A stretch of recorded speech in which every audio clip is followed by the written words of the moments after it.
એક મહત્વપૂર્ણ ખબર આવી રહી છે। જેસલમેરમાં ફરી બે બ્લાસ્ટ। ભારતીય આર્મી મુજબ જમ્મુ કાશ્મીરના નગરોટા મિલિટરી સ્ટેશન એરિયાની પાસે સંદિગ્ધ ગતિવિધિ જોવા મળી। ત્યાં તૈનાત સંત્રીએ ચેતવણી આપી, જે બાદ સંદિગ્ધ વ્યક્તિની સાથે ફાયરિંગ થયું। આ દરમિયાન સંત્રીને સામાન્ય ઈજા પહોંચી। ઘૂસણખોરીની તલાશમાં સર્ચ ઓપરેશન ચાલી રહ્યું છે। આ તરફ કટરાના પેન્થલમાં ફરી બ્લાસ્ટના અવાજો સંભળાયા। બ્લાસ્ટના અવાજો વધુ તીવ્ર હતા, જ્યારે રાજૌરીમાં બ્લેકઆઉટ સમાપ્ત કરી દેવાયું છે। તો પાકિસ્તાને ફરી એકવાર સીઝફાયરનું ઉલ્લંઘન કર્યું છે। જેસલમેરમાં બે બ્લાસ્ટ સંભળાયા છે। બે બ્લાસ્ટ જેસલમેરમાં થયા છે, તો નગરોટામાં સંદિગ્ધ ગતિવિધિ જોવા મળી છે। ઘૂસણખોરીના પ્રયાસ થયા છે। જમ્મુ કાશ્મીરના નગરોટા મિલિટરી સ્ટેશન એરિયાની પાસે શંકાસ્પદ ગતિવિધિ જોવા મળી છે અને ત્યાં હાજર સંત્રીએ ચેતવણી આપી, જે બાદ સંદિગ્ધ જે વ્યક્તિ હતો તે ત્યાં ફાયરિંગ કર્યું હતું। આ દરમિયાન સંત્રીને સામાન્ય ઈજા પહોંચી। ઘૂસણખોરીની તલાશમાં સર્ચ ઓપરેશન ચાલી રહ્યું છે।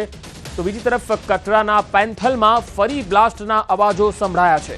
બ્લાસ્ટના અવાજો વધુ તીવ્ર હતા, જ્યારે રાજૌરીમાં બ્લેકઆઉટ સમાપ્ત કરાયું છે। તો થોડા સમય પહેલાના દ્રશ્યો આપણે બતાવી રહ્યા છીએ।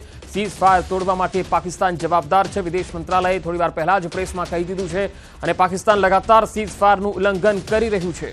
ભારતીય સેના સરહદ પર જડબાતોડ જવાબ આપી રહી છે અને જે અપડેટ આવી રહ્યા છે તે પ્રમાણે હાલ શંકાસ્પદ વ્યક્તિ અને સંત્રી વચ્ચે જે છે એ રકઝક પણ થઈ હતી। સંત્રીને સામાન્ય ઈજા પહોંચી છે, કારણ કે જે શંકાસ્પદ હિલચાલ જમ્મુ કાશ્મીરમાં જોવા મળી છે, ત્યારબાદ ફાયરિંગ કરવામાં આવ્યું। તેમાં હાજર જે સંત્રી હતા તે ઘાયલ થયા હતા। તો બીજી તરફ રાજસ્થાનના જેસલમેરમાં બે બ્લાસ્ટ થયા છે।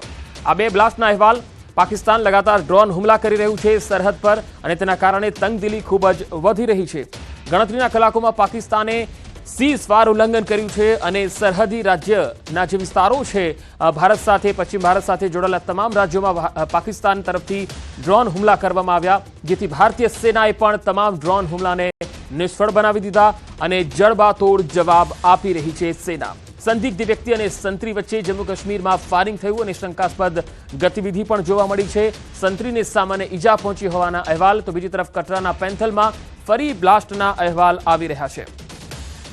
તો પાકિસ્તાને માત્ર 3 જ કલાકમાં સીઝફાયરનું ઉલ્લંઘન કર્યું છે અને જમ્મુ કાશ્મીર, રાજસ્થાન, પંજાબ અને ગુજરાત સહિત અલગ અલગ જે સરહદીય વિસ્તારો છે ત્યાં ડ્રોન હુમલા તેજ કર્યા છે અને તેના કારણે જ અહીંયા યુદ્ધ વિરામનો ભંગ કર્યો છે। આ બાબતે 11 વાગે પ્રેસ કોન્ફરન્સ જ્યારે થઈ ત્યારે વિદેશ સચિવ વિક્રમ મિશ્રીએ પણ જણાવ્યું છે કે પાકિસ્તાન જે પણ ગતિવિધિ થઈ છે તેના માટે જવાબદાર છે।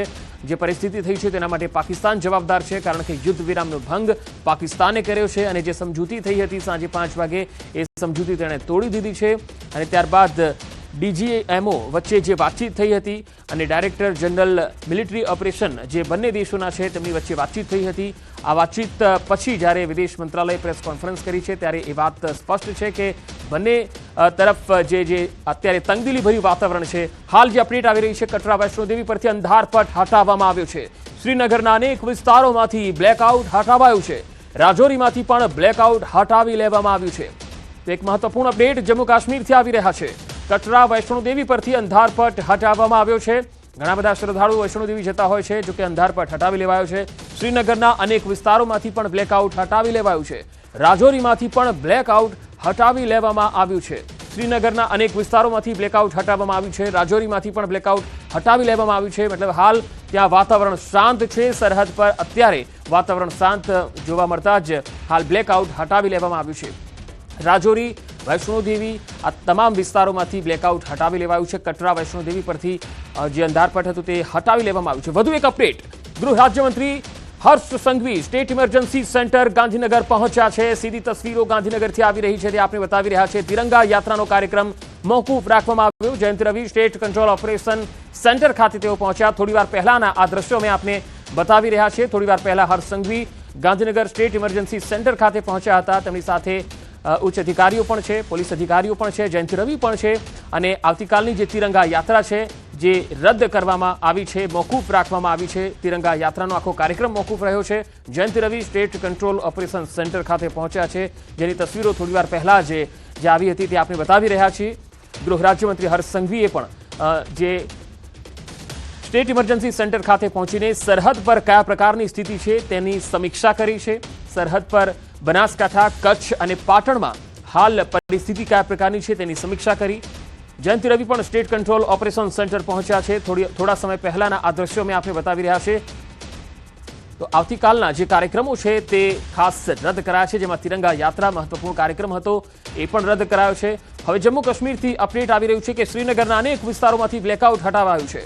શ્રીનગર, રાજૌરી, કટરા, વૈષ્ણોદેવીથી અંધારપટ હટાવી લેવામાં આવ્યો છે, એટલે હાલ ત્યાં પરિસ્થિતિ નિયંત્રણ હેઠળ છે। કોઈ પણ પ્રકારની હાલ ત્યાં ગતિવિધિ જોવા નથી મળતી, જેના કારણે બ્લેકઆઉટ હટાવી લેવામાં આવ્યું છે।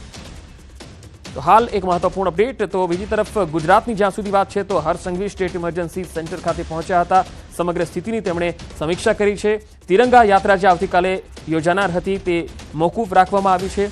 લગાતાર જે રીતે પાકિસ્તાન તરફથી ગતિવિધિઓ સરહદ પર જોવા મળી રહી છે તેના પગલે અને આ નિર્ણય લેવામાં આવ્યો છે। કચ્છમાં ફરીથી પાકિસ્તાન ડ્રોન દેખાવામાં આવ્યા હતા, પાકિસ્તાની ડ્રોન જોવા મળ્યા હતા, જેના પગલે કચ્છમાં જે છે એ બ્લેકઆઉટ કરી દેવામાં આવ્યું હતું। ગૃહ રાજ્યમંત્રી હર્ષ સંઘવીએ આ વાતની પુષ્ટિ કરી હતી। ત્યારબાદ તેઓ થોડીવાર પહેલા જ ગાંધીનગર પહોંચ્યા, સ્ટેટ ઇમરજન્સી ઓપરેશન સેન્ટર ખાતે પહોંચ્યા હતા, જ્યાં તેમણે સમગ્ર પરિસ્થિતિની સમીક્ષા કરી અને તિરંગા યાત્રા જે છે એ મોકૂફ રાખવામાં આવી છે। આ વાત પણ એક સામે આવી છે। જમ્મુ કાશ્મીરમાં હાલ એક મહત્વપૂર્ણ અપડેટ છે કે હાલ રાજૌરી, કટરા, વૈષ્ણોદેવી પરથી અંધારપટ હટાવી લેવામાં આવ્યો છે, બ્લેકઆઉટ હટાવી લેવાયો છે। તો શ્રીનગરમાં અનેક વિસ્તારોમાંથી બ્લેકઆઉટ હટાવાયું છે, કારણ કે જ્યારે 9 વાગે પાકિસ્તાન તરફથી ફાયરિંગ અને પાકિસ્તાન તરફથી જે ડ્રોન હુમલા શરૂ થયા હતા તે વખતે અહીંયા બ્લેકઆઉટ કરવામાં આવ્યું હતું, પરંતુ હાલ એવી કોઈ ગતિવિધિ જોવા ન મળતા બ્લેકઆઉટ હટાવી લેવાયું છે। નગરોટામાં શંકાસ્પદ ગતિવિધિ જોવા મળી હતી, જમ્મુ કાશ્મીરના નગરોટામાં, જ્યાં શંકાસ્પદ એક વ્યક્તિ હતો અને તે સંતરી સાથે જોવા મળ્યો હતો, રકઝક કરતા જોવા મળ્યો હતો। સંતરીને સામાન્ય ઈજા પહોંચી હતી, કારણ કે આ શંકાસ્પદ વ્યક્તિ જે છે તેણે ફાયરિંગ કર્યું હતું। આ એક ગતિવિધિ જોવા મળી હતી જમ્મુ કાશ્મીરમાં। આ તરફ રાજસ્થાનમાં 2 બ્લાસ્ટના અહેવાલ આવી રહ્યા છે। જેસલમેર ખાતે 2 બ્લાસ્ટ થયા છે। જેસલમેરમાં 2 ડ્રોનથી બ્લાસ્ટ કરવામાં આવ્યા છે એવા અહેવાલ આવી રહ્યા છે। જો કે હાલ વધુ અપડેટ મેળવવામાં આવી રહી છે। જમ્મુ કાશ્મીર અને રાજસ્થાનથી આ 2 અહેવાલ હાલ તો આવી રહ્યા છે। પાકિસ્તાન તરફથી ડ્રોન હુમલાઓ જે છે એ હવે થોડા ઓછા થયા છે, પરંતુ 9 થી 11 વાગ્યાની આસપાસ તેણે અનેક ડ્રોન હુમલાના પ્રયાસો કર્યા હતા। ભારતીય સેનાએ તેને નિષ્ફળ બનાવ્યા। 11 વાગે જ્યારે વિદેશ મંત્રાલયની પ્રેસ વાર્તા થઈ ત્યારબાદ પાકિસ્તાનના અને ભારતના જે ડીજીએમઓ હતા તેમની વચ્ચે વાતચીત પણ થઈ હતી અને વિદેશ મંત્રાલયે બ્રીફિંગ આપ્યું કે પાકિસ્તાને હવે આ પરિસ્થિતિને સમજવાની જરૂર છે, નહીં તો ભારત તમામ પરિસ્થિતિને પહોંચી વળવા માટે સેનાને આદેશ આપી દીધા છે। વિક્રમ મિશ્રીએ પણ આ વાત કહી દીધી હતી અને ત્યારબાદ હાલ જે અપડેટ આવી રહ્યું છે, હાલ 12 વાગી ગયા છે। રાતના 12 વાગે અમે આપને જે અપડેટ આપી રહ્યા છે તે પ્રમાણે જમ્મુ કાશ્મીરથી એક સારા સમાચાર છે કે રાજૌરી અને શ્રીનગરથી અંધારપટ હટાવી લેવામાં આવ્યો છે। તો થોડા સમય પહેલા હર્ષ સંઘવી જ્યારે ગાંધીનગર સ્ટેટ ઇમરજન્સી સેન્ટર ખાતે પહોંચ્યા એ દ્રશ્યો પણ આપણે બતાવી રહ્યા છે કે હાલ civil defence DGP Manoj Agrawal તેમની સાથે જોવા મળ્યા હતા। આજે જે સીએમનો કાર્યક્રમ જે છે એ રદ કરવામાં આવ્યો છે, તિરંગા યાત્રાનો જે કાર્યક્રમ છે એ પણ રદ કરવામાં આવ્યો છે। ગૃહ રાજ્યમંત્રી સ્ટેટ ઇમરજન્સી સેન્ટર ખાતે પહોંચી અને ગુજરાતના હાલ જે 3 રાજ્યો છે બનાસકાંઠા, કચ્છ અને પાટણ, ત્યાં પરિસ્થિતિ કયા પ્રકારની છે અને જામનગર, દ્વારકામાં પણ જે અહેવાલો આવ્યા હતા તે પ્રમાણે બ્લેકઆઉટને લઈને શું સ્થિતિ છે, સુરક્ષાને લઈને શું સ્થિતિ છે તેની સમીક્ષા કરી હતી અને જરૂરી દિશા નિર્દેશ પણ આપ્યા હતા। અને આજનો જે સીએમનો કાર્યક્રમ છે તિરંગા યાત્રાનો એ પણ મોકૂફ રાખવામાં આવ્યો છે। તિરંગા યાત્રા મોકૂફ રાખવામાં આવી છે। તો આ એક મહત્વપૂર્ણ અપડેટ। પાકિસ્તાન તરફથી સીઝફાયર ઉલ્લંઘન લગાતાર કરવામાં આવી રહ્યું છે, તો બીજી તરફ ભારત લગાતાર જડબાતોડ જવાબ પણ આપી રહ્યો છે। ભારત અને પાકિસ્તાન વચ્ચે છેલ્લા ઘણા સમયથી સરહદ પર તંગદિલીભર્યું વાતાવરણ છે અને આજે જે રીતે આપણે જોયું હતું કે સાંજે અમેરિકાએ જે રીતે મધ્યસ્થી કરી ત્યારબાદ 5 વાગે યુદ્ધ વિરામની જાહેરાત થઈ, પરંતુ તેના ગણતરીના કલાકોમાં જ પાકિસ્તાને સીઝફાયરનું ઉલ્લંઘન કર્યું અને ત્યાર પછી પાકિસ્તાન તરફથી જે અવરચંડાઈ શરૂ થઈ, ડ્રોન હુમલાઓ શરૂ થયા, ભારતીય સેના પણ સજ્જ થઈ ગઈ અને તમામ ડ્રોન હુમલાઓને નિષ્ફળ બનાવી દેવામાં આવ્યા।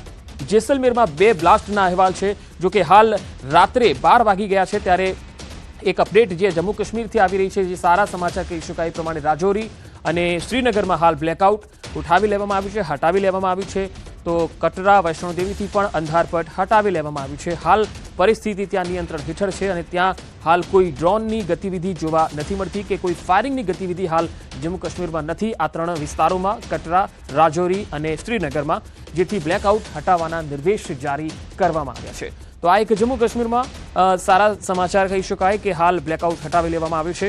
રાજસ્થાનના જેસલમેરમાં 2 બ્લાસ્ટના અહેવાલ આવ્યા હતા, જો કે હાલ તેની વધુ અપડેટ આવવાની બાકી છે, પુષ્ટિ થવાની બાકી છે.